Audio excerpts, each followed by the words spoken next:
Olá, gente, tudo bom com vocês? Eu sou Andresa Pereira, professora do Projeto de Vida da Escola Aquarela, tá? E hoje eu trouxe para vocês uma conversinha bem descontraída e interpessoal, tá? De um projeto que foi feito de algumas alunas do ensino fundamental do 6º ano, das séries finais. E elas criaram esse projeto e vou explicar um pouco para vocês o que foi o projeto delas e por que elas gostariam tanto de colocar esse projeto em prática. Trouxemos também uma convidada, tá? Que é uma psicóloga clínica que dá apoio à nossa escola, dá apoio às 2 unidades que nós temos, desde o infantil ao Fundamental 1 e ao Fundamental 2 e também ao ensino médio, tá? Então, para iniciar, eu gostaria que as meninas que estão aqui falassem um pouco sobre essa ideia, o que foi esse projeto de vocês, de onde surgiu essa ideia. A gente se inspirou no Projeto de Vida. Porque é uma matéria que fala muito sobre isso, tanto quanto o autoconhecimento, quanto a depressão e ansiedade em geral. E também a gente se inspirou no podcast, porque é um assunto que está muito em alta também. Juntando os dois, a gente fez o Pod de Vida, que é uma conversa falando sobre o projeto de vida. Ok, uma conversa falando sobre o projeto de vida. Aí vocês escolheram setembro por conta dessa data. Mas lembrando que não só é setembro amarelo, tá? O trabalho emocional é sempre, todos os dias, todos os anos. E lembrando que só são datas específicas para que a gente foque no assunto principal. Como a gente tem outubro rosa, que a gente fala do câncer de mama também. A gente vai ter também um mês que é de apoio ao câncer de próstata também, que é novembro azul, tá? Mas que aqui na nossa escola a gente tá sempre falando do socioemocional e do autoconhecimento. Juline, e você? Por que você juntou com Júlia nesse projeto, quis abraçar? Porque eu acho que é uma coisa que muitas pessoas estão sofrendo de ansiedade, muitas pessoas não têm o socioemocional muito estabilizado. Aí eu pensei que seria bom para ajudar? Para Para dar um norte, alguma coisa, né? Isso, pra gente entender um pouquinho isso no nosso dia a dia, né? Isso?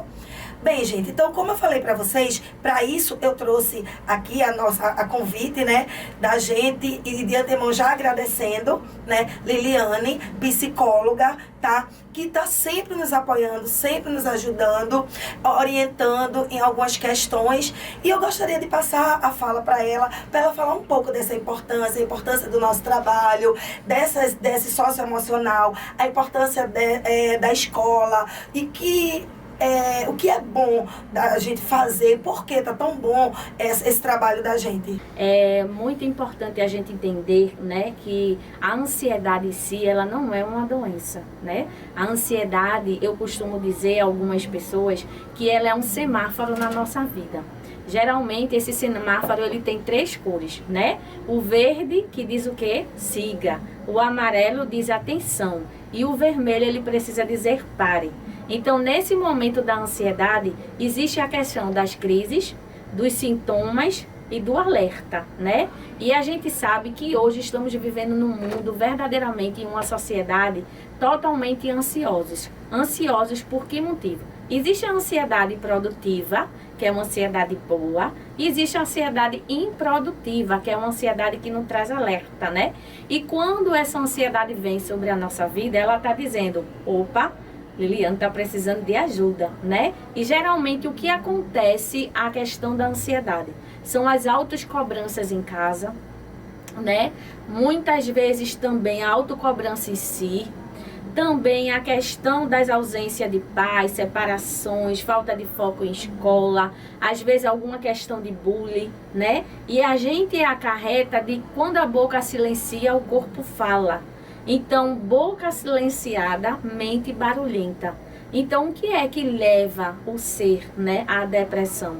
São pensamentos que nós adotamos desde a nossa infância, devido a alguma rotina da nossa vida familiar. E aí a gente acaba, um exemplo, uma criança que ela não teve uma infância, que ela sofreu um bullying na escola, ou ela foi automaticamente maltratada por algum familiar, e de repente essa criança ela vai crescendo e vai transformando nela gatilhos de raiva, gatilhos de agressões, gatilhos de autoestima baixa. E aí ele começa a olhar para o outro e ver que a vida dele não é igual a esse outro. Então ele começa a competir com esse outro, ele começa a se comparar com esse outro. E automaticamente vem os pensamentos automáticos. Que pensamentos automáticos são esses? Esse que antes da gente começar a conversa, né, é normal ter essa ansiedade produtiva. Como eu falei, que existia 2 tipos de ansiedade, não foi? A produtiva e a improdutiva. Mas o que é que eu posso fazer, né? A gente precisa buscar um profissional para nos ajudar nesses nossos pensamentos, nesse nosso comportamento. E o que a ansiedade causa, né? Ela causa ataque cardíaco, né? Que não é uma doença, mas o coração bastante acelerado. Ela causa sufocamento na garganta, que é quando a gente sente aquele aperto aqui, quando a gente está muito angustiada, tremores nas mãos, né? Distonias com frequência, tanto nos pés como nas mãos. É dor de cabeça excessiva, como se fosse uma dor de cabeça, tipo enxaqueca, né? Uma falta de concentração na escola, a gente começa a se cobrar porque a gente lê, a gente não consegue aprender, a gente está na escola, mas a gente não consegue prestar atenção na aula, o rendimento de notas totalmente baixa dentro da escola, né? O uso com muita frequência de celular, de redes sociais, pensamentos de autocomparação em relação ao outro. Eu queria ter a vida do outro, eu queria ser igual ao outro, eu queria destacar na escola, eu queria ser aluno estrela, né? Mas a gente precisa entender que nós já somos essa estrela, né? A gente não precisa ser esse aluno estrela, a gente não precisa ser esse professor estrela, eu não preciso ser a psicóloga estrela, porque eu, nem a Andresa, nem as demais, vão ser 100% em tudo, né? Porque quem mais precisa de nós mesmos somos nós. Quem é o amor da nossa vida somos nós também. E quem é a nossa melhor companhia também somos nós. Então nós precisamos acreditar na nossa capacidade. Que capacidade é essa? Hoje nós estamos aqui falando, né, sobre o Setembro Amarelo. Mas antes de que essa autolesão e esse suicídio aconteça, existem dores emocionais lá atrás que não foram tratadas, que os pais não estão observando mais, que as mães não estão observando mais. Inclusive, era isso que eu ia interromper para perguntar. Como é que, assim, os pais, se tem alguma dica, algum alerta, alguma coisa, não só os pais hoje responsáveis, porque a gente tem também família que é monoparental, a gente tem os responsáveis em geral, como é que eles podem observar, tá entendendo? Isso no filho, no neto, e ver uma ajuda, ter essa observação mais aprofundada. Geralmente, Andresa, nessa questão é muito importante a gente se abrir para os nossos filhos, né? Procurar saber dos próprios filhos, né? Como é que eles estão na escola, como é que eles estão se sentindo, né? O que é que está acontecendo que talvez esse pai não seja. Mas para que isso aconteça, é necessário de que os pais responsáveis, ele dê essa liberdade, né? De abrir para o filho essa conversa, né? E procurar entender de que a gente precisa entender que a nossa vida lá atrás, a nossa cultura lá atrás, não é a cultura de hoje, não é a vida de hoje. E que hoje, devido a essa pandemia, houve muitos impactos no aprendizado, né? Sobre a neuroaprendizado, interrompeu muito sobre a aula remota. Muitos professores foram acometidos de síndrome de burnout. Os alunos também nessa autocobrança, os pais querendo, né, cada vez que os filhos tivessem boas notas. E não é essa a questão que a gente precisa ter em relação a essas crianças e esse adolescente. De que forma eu posso identificar? Como eu falei aqui anteriormente, é muito necessário a gente estar atento à palavra do que os filhos dizem, né? E umas palavras que a gente escuta com mais frequência repetindo esse mundo é uma droga, a minha vida é uma droga, porque eu nasci, porque eu tô aqui, ninguém gosta de mim, né? E se comparar se tiver irmão, se comparar se tiver um primo. E o maior erro que os pais fazem, né, não totalizando, mas trazendo essa pergunta, é muitas vezes comparar um irmão com o outro. Ah, seu irmão é bem comportado na escola, ah, seu irmão é muito inteligente, ah, sua irmã fazia desse jeito. Então a gente não precisa ser comparado, porque nós automaticamente já vivemos num mundo de competições. E é uma das coisas que eu mais escuto dentro do projeto de vida e as habilidades sociais, socioemocionais, essa comparação. É a fala deles dizendo assim, eu sou comparado com meu irmão mais velho, meu irmão mais velho passou no vestibular e esperam isso de mim. E a gente nota que isso, às vezes, causa uma certa insegurança e um pouco de angústia neles. Então, que os pais, né, que as famílias tentem abraçar mais o filho, ao invés de cobrar deles boas notas, bons comportamentos, boa educação, entende? Então, é muito importante a gente estar atento às palavras, né, estar atento ao comportamento, estar atento ao que esse filho está assistindo, estar atento ao que esse filho está conversando no celular, qual está sendo a influência para ele, porque, às vezes, Andresa, eu consigo entender que por mais educação, né, que a gente coloque sobre os nossos filhos, porque todos aqui têm seus familiares, sim, né? Sim. Então, a gente precisa usar empatia, se colocar nesse lugar do outro e entender que aquele outro que está dentro de uma sala de aula comigo é também o meu filho, particularmente, porque sou eu que estou passando todo momento com ele dentro de sala de aula. Então, muitas vezes, o que é que acontece? Quando eles não encontram esse apoio dentro de casa, eles trazem para a escola. E quando eles trazem para a escola, por quê? Porque o professor que está dentro de sala de aula, ele dá essa abertura a essa criança dela transferir o sentimento de mãe para o professor. Então, na psicologia existe uma questão de transferência e contra-transferência, né? E o que é a transferência? É quando eu tenho uma mãe que ela não me dá atenção, ela não me dá carinho, mas quando eu chego na escola eu encontro um professor, uma professora, que ela me dá apoio de eu explanar os meus sentimentos. Então, de forma inconsciente, eu vou transferir aquela figura materna em Andresa, né? Andresa vai ser minha mãe, porque a mãe que eu tenho em casa, ela não reage como Andresa. Então, de forma inconsciente, de verdade, eu começo a ver Andresa como minha mãe, mas em casa eu queria que minha mãe fosse Andresa, né? Então, isso dificulta muito. Então, é muito importante ter esse apoio dentro de casa, essa conversa. Muitas vezes a gente se priva, né? Tô falando assim, como essas adolescentes estão aqui, se privam porque a minha mãe é braba, vou usando a linguagem mais fácil. Minha mãe é braba, a minha mãe é ignorante, meu pai, se ele olhar pra mim, meu Deus, eu paro, travo, mas não. Existe uma frase muito pequena da Eureka que diz assim, tá com medo?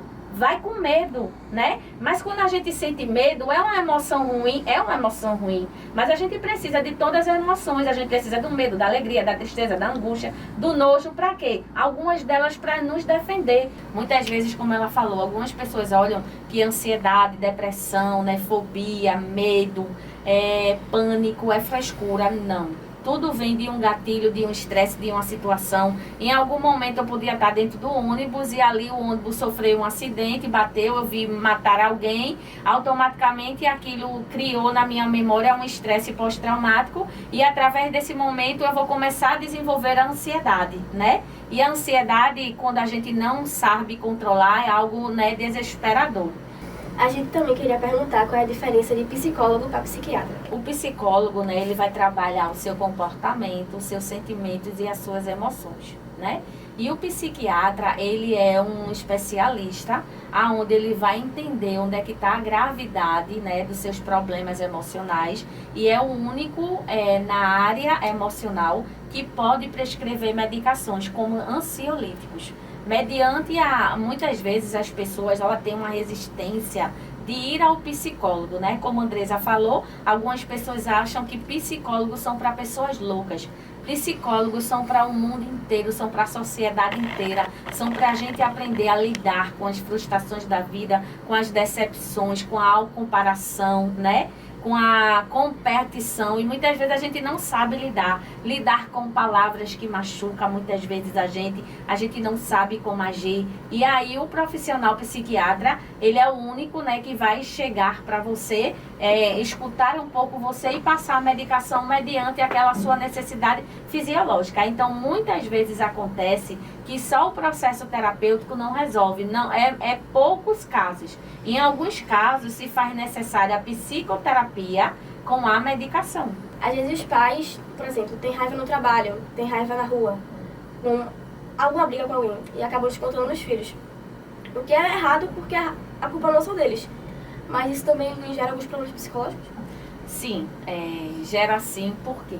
porque logo no início eu relatei sobre a questão, né, do mundo, né, em si. E os pais, mães responsáveis, né, por crianças, adolescentes e adultos, geralmente é como ele tem realmente esses problemas, né, como ela falou, alguma questão de irritabilidade, alguma questão de estresse, e quando chega em casa ele encontra aquela figura como se você fosse a ovelha negra, mas não é a ovelha negra da família, é como se eu encontrasse você uma pessoa mais forte do que eu, e ali eu pudesse colocar em você aquela minha raiva, aquele meu estresse. E muitas vezes esse comportamento ele é feito de forma inconsciente. Ah, mas como assim? Meu pai já adulto, já vivido, já responsável pela vida, como a gente relata. Muitas vezes a gente trata o outro, né, de uma maneira de que o outro não precisa ser tratado. O outro não tem culpa pelas minhas frustrações, não tem culpa pelo meu estresse, não tem culpa porque alguma coisa deu errado na minha vida. Então, o que é que esse pai precisa fazer, né? Ele precisa saber separar que o trabalho dele é algo privativo e que a família dele é prioridade, né? E que nós não somos depósito de irritabilidade, depósito de questões emocionais, né? E precisa entender de que a gente não vai resolver aquele problema e que tem que resolver é ele mesmo, né? Então, para a gente assim tá finalizando esse procedimento, eu trago muito um exercício acalme-se, né? O exercício acalme-se é muito importante, é uma psicoeducação para lidar com a ansiedade. É um remédio de imediato, né? E existem também algumas técnicas também que eu vou passar aqui rapidamente. Mas como é o exercício acalme-se, né? A gente escreve o exercício acalme-se, né? Como um título, e em cada linha a gente vai colocando acalme-se. Então a letra A diz, aceita a sua ansiedade. Quando a gente aceita que a gente tem ansiedade, né? Como assim? Ansiedade é uma coisa boa? E aí, o que é que vocês Como a acham? senhora Eu acho falou, que tem a boa e tem a depende ruim. da ansiedade, em qual momento você está vivendo, a situação que você está passando. Então, quando a gente tem uma simples dor de cabeça, a gente vai se desesperar?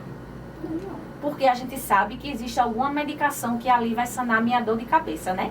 Então, quando a gente estiver na escola, no shopping, no trabalho, em casa, alguma situação visualizando, o que é que a gente vai pensar? Opa, meu pai está discutindo com minha mãe. Esse problema não é meu. O que é que eu vou fazer? Pegar um foninho de ouvido, escutar a melhor música Melim, não tem melhor, né? E a gente escutar lá aquela música, aquele problema não é meu. O que é que eu devo fazer? Aceitar a minha ansiedade. Lembrar que a ansiedade não é uma doença, de que a gente precisa dela para sobreviver. Para sobreviver, por quê? Porque ela é um alarme dizendo, Andresa, tu tá precisando de ajuda emocional, né? E aí a gente aceita essa ansiedade. Tô aqui no estúdio, opa, fiquei super ansiosa. Se acalma, cheira a flor. Segura 1, 2, 3, 4, sopra a vela. Faz aquele charme bem lindo. Esse pensamento me faz saudável. Eu deixo ele ir. Eu aceitei minha ansiedade. Segundo, contempla as coisas ao teu redor. O que é que está ao nosso redor nesse momento? Ar-condicionado, microfone. Chocolate, que é uma delícia. Se a gente estiver na sala de aula, né? Automaticamente a gente vai, peraí, vou aceitar. É como uma nuvem que vai durar de 35 a 40 minutos. A nuvem, o que é que a nuvem faz no céu? Ela passa, né? E a ansiedade, aquele sintoma naquele momento, ele vai passar. Então, o que é que eu vou fazer na sala de aula? Vou respirar, cheirar a flor mais cheirosa que existe, contar 1, 2, 3, 4, expira, sopra a vela do aniversário para apagar de uma vez, né? E começa a contar quantas bancas tem na sala de aula. Eu estou contemplando o que está ao meu redor, né? Se eu estiver no shopping, eu contemplo o que está ao meu redor. Se eu estiver na rua, eu contemplo quantos carros estão passando. Se eu estiver no ônibus cheio, peraí, moça, dá licença, deixa eu ir para a janela. Eita, ali tem um comércio, ali vende uma roupa legal, ali vende um chocolate legal. Então, contemplar as coisas ao meu redor é quando eu saio do foco daquilo que eu estou sentindo, né? Então, a letra A, haja com sua ansiedade. Mas, Liliane, sentir ansiedade é ruim. Na hora eu não vou pensar em contemplar nada ao meu redor, mas eu tenho que agir. Calma, Andresa, fica lá sentadinha na pose dentro do ônibus, lembrando de cheira a flor, sopra a vela, vai passar e contempla o que está ao teu redor, né? Então, a letra L diz o quê? Libere o ar dos seus pulmões. O que foi que eu ensinei? Liberar o ar dos pulmões. Cheira a flor, segura 4 segundos e sopra a vela. A letra M diz mantenha seus passos anteriores. Quais são os passos anteriores? liberar o ar do meu pulmão, agir com a minha ansiedade, contemplar as coisas ao meu redor e aceitar a minha ansiedade, né? Os passos anteriores, mas a letra E é muito importante. Examine os seus pensamentos. Esse pensamento, ele me faz saudável? E por que eu estou pensando que eu vou cozinhar feijão, fazer macarrão? Não me faz saudável. Se eu chegar atrasada, eu não vou poder fazer nada. Se eu voltar, eu vou para casa. No outro dia, eu tento não me atrasar mais. E para que essa aceleração que só vai prejudicar a nossa saúde? Que massa.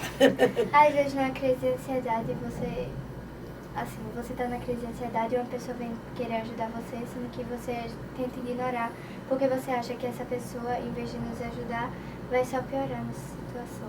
Verdade. Vou te dizer. Então, vou te dar outra dica, que é uma técnica muito massa, né? Aprender o exercício acalme-se, tá certo? Eu vou tentar ajudar vocês. Escrever o exercício acalme-se, tá bom? E aí, o que é que acontece?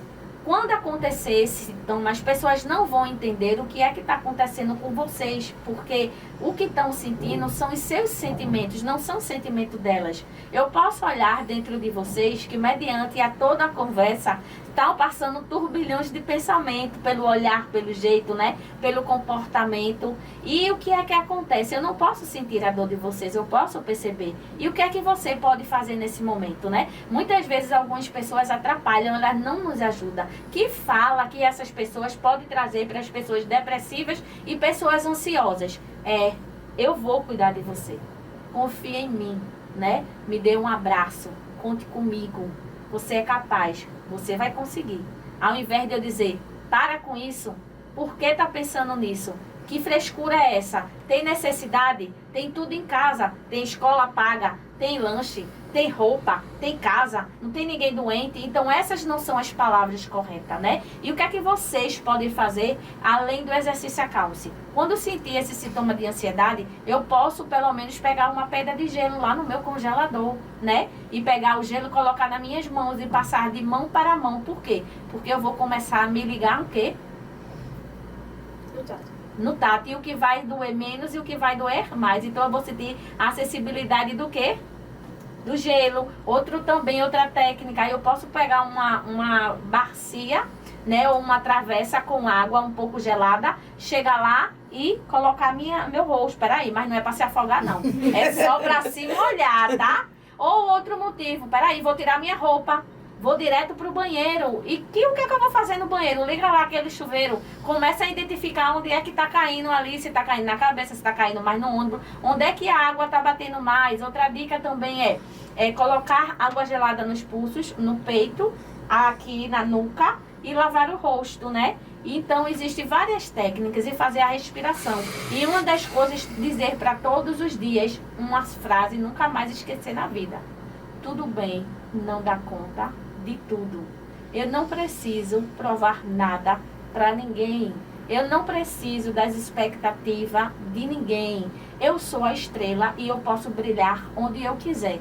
E entender que quem está ferido vai ferir sempre vocês, né? Se eu encontro com alguém, bom dia fulano, como você me relatou. Quando o pai tem uma questão muito forte no trabalho pessoal e ele chega em casa e detona no filho, ele está ferido, ele vai oferecer amor?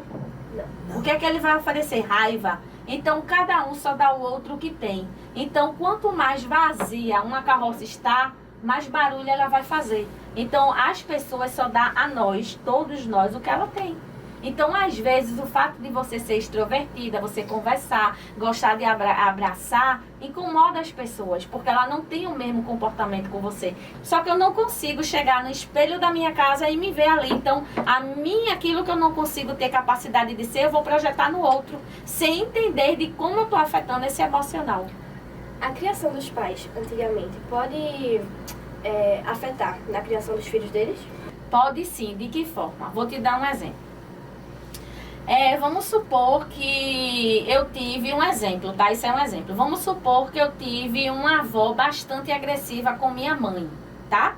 Então, minha avó foi bastante agressiva com minha mãe todo o decorrer do trajeto. Quando ela decidiu me ter, isso é só um exemplo, ela começou a ter o mesmo comportamento em relação a mim. Ela começou a me maltratar da mesma forma. E ao meu crescer, ao meu entender, ao meu desenvolvimento, eu comecei a me questionar por que a minha mãe me maltrata tanto.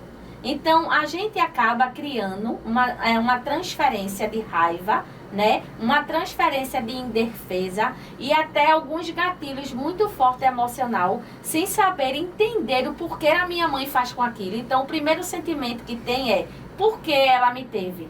Né? Então, o primeiro sentimento que vem é o sentimento de rejeição.